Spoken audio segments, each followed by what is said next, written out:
বাঙালি খানায় সবাইকে স্বাগত জানাই। আপনারা তো অনেকভাবে কাতলা মাছের পাতলা ঝোল রান্না করে খেয়েছেন। একবার আমার মতন করে সহজ পদ্ধতিতে আপনিও শিখে নিতে পারবেন ছোট ছোট টিপস সহ। তবে আমি আজকে এখানে এত তেল মশলা কম দিয়ে কিভাবে ঘরোয়া পদ্ধতিতে কাতলা মাছের পাতলা ঝোল রান্না করলাম, চলুন সেটা একবার দেখে নেওয়া যাক ভিডিওর মাধ্যমে। এতটাই সুস্বাদু হয়েছিল খেতে, আপনি একবার রান্না করলে বারবার রান্না করবেন। আশা করছি আজকের ভিডিওটি ভালো লাগবে। সকল বন্ধুদের কাছে অনুরোধ করছি সম্পূর্ণ ভিডিওটি দেখার।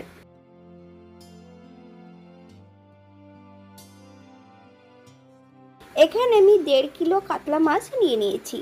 মাথা সহ কিন্তু মাছ এখানে রাখা আছে। বেশ পরিষ্কার করে ধুয়ে নেব। এখান থেকে আমি 8 থেকে 9 পিস মাছ নিয়ে নেব রান্নার জন্য।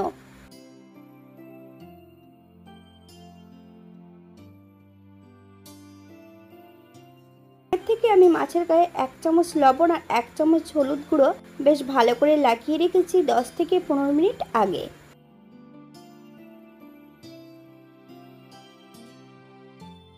এই পর্যায়ে আমি একটা কড়াইতে বেশ কিছুটা সাদা তেল অ্যাড করেছি। তেল গরম হওয়া পর্যন্ত অপেক্ষা করতে হবে। 1/2 চামচ লবণ। কড়ার গায়ে বেশ ভালো করে লাগিয়ে নিতে হবে গরম তেলটা, তা নইলে কিন্তু মাছগুলো কড়ার নিচটাতে লেগে যেতে পারে।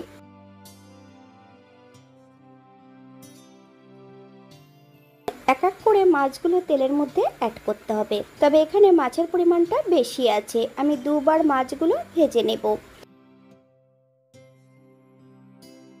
বাঙালি রান্না ঘরোয়া উপকরণ দিয়ে আপনাদের যদি রান্নাগুলো পছন্দ হয় তাহলে চ্যানেলটি সাবস্ক্রাইব করে দিয়ে পাশে থাকবেন। পাশে থাকা বেলটি বাজিয়ে দেবেন, নইলে নিত্য নতুন রান্নার নোটিফিকেশন পাবেন না। আমার এই চ্যানেলে বিভিন্ন ধরনের আমিষ নিরামিষ রেসিপি দেওয়া আছে, আপনাদের যদি পছন্দ হয় তাহলে চ্যানেলটি ঘুরে একবার দেখে নেবেন।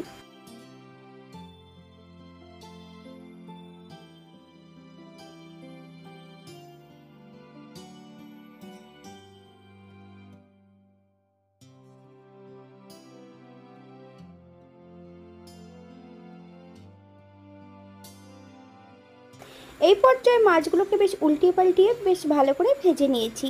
এক এক করে সম্পূর্ণ মাছগুলো তেল থেকে তুলে নেব।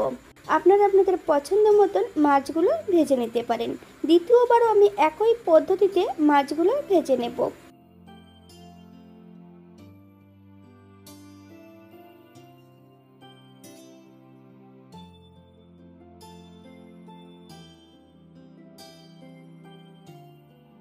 অপর দিক থেকে বেশ কিছুটা সবজি আমি কেটে রেখেছি। মিডিয়াম সাইজের 2টো আলু লম্বা লম্বা ফালি দিয়ে কেটে নিয়েছি। একটা কাঁচকলা, 1/2 চামচ লবণ আর 1/2 চামচ হলুদ গুঁড়ো সবজির গায়ে বেশ ভালো করে লাগিয়ে নেব। এদিকে আমি সম্পূর্ণ মাছগুলো ভেজে নিয়েছি। সবজিগুলো কিন্তু আমি মাছ ভাজা তেলের মধ্যেই ভেজে নেব। আপনারা এর থেকে কম বেশি ভেজে নিতে পারেন। অপর দিক থেকে একটা কড়াইতে বেশ কিছুটা সরষের তেল অ্যাড করেছি। ফোড়নে রেখেছি সাদা জিরে। ফোড়ন থেকে সুগন্ধ বেরোলে 1/2 চামচ রাঁধুনি অ্যাড করব। এই পর্যায়ে অ্যাড করব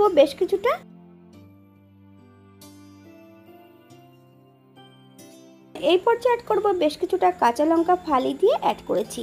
এখানে বেশ কিছুটা বাটা মশলা রেখেছিলাম। আদা, জিরে, ধনে, একটা শুকনো লঙ্কা বেশ মিহি করে বেটে নিয়েছিলাম। তবে দারচিনি, এলাচ, লংও কিন্তু একই সঙ্গে বেটে নিয়েছি। 1/2 চামচ লবণ, 1/2 চামচ হলুদ গুঁড়ো আর সম্পূর্ণ আলুগুলো দিয়ে বেশ ভালো করে মশলাটা কষিয়ে নেব। এই পর্যায়ে মশলা কষানোর জন্য সামান্য একটু জল অ্যাড করব। মশলা থেকে যতক্ষণ তেল না ছাড়ছে ততক্ষণ বেশ ভালো করে মশলাটা কষিয়ে নিতে হবে। মশলা কষানোর মাঝপথে আমি সম্পূর্ণ কাঁচকলাগুলো অ্যাড করে দেব। বেশ মিডিয়াম আঁচে ভালো করে মশলা সহ সবজি দিয়ে কষিয়ে নেব।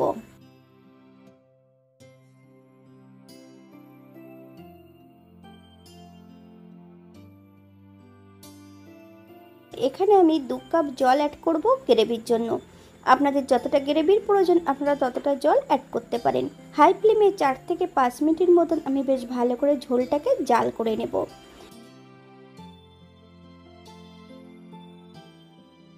5 মিনিট পর এই পর্যায়ে এক এক করে ভাজা মাছগুলো অ্যাড করে দেব। হালকা হাতে নেড়ে চেড়ে মাছগুলোকে সেট করে দিতে হবে। 4 থেকে 5 মিনিটের জন্য ঢাকা দিয়ে রেখে দেব মিডিয়াম আঁচে, অথবা যতক্ষণ সবজিগুলো সেদ্ধ না হচ্ছে ততক্ষণ ঢাকা দিয়ে রেখে দিতে হবে মিডিয়াম আঁচে।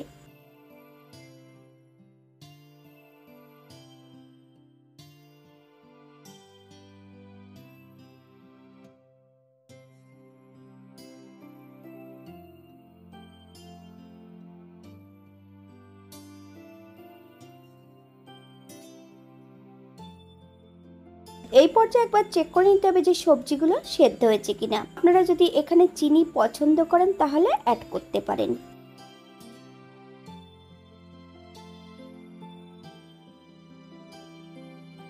আমি এই পর্যায়ে গ্যাসের ফ্লেমটা অফ করে দিয়ে 5 মিনিটের জন্য স্ট্যান্ডিং টাইম দেব, তারপর সার্ভ করব।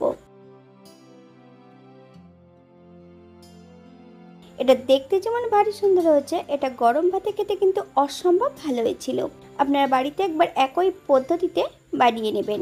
যদি আপনারা এখানে ধনেপাতা কুচি বা পেঁয়াজ রসুন পছন্দ করলে অ্যাড করতে পারেন। এখানে আমি যে উপকরণগুলো অ্যাড করেছি আপনারা আপনাদের পছন্দ মতন উপকরণগুলো অ্যাড করতে পারেন।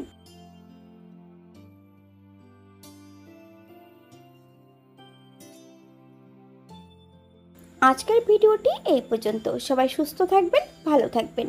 অন্যদিন নতুন রেসিপি নিয়ে আপনাদের সামনে আবার আমি হাজির হব। নতুন ও পুরনো সকল বন্ধুদের অসংখ্য ধন্যবাদ ভিডিওটি দেখার জন্য।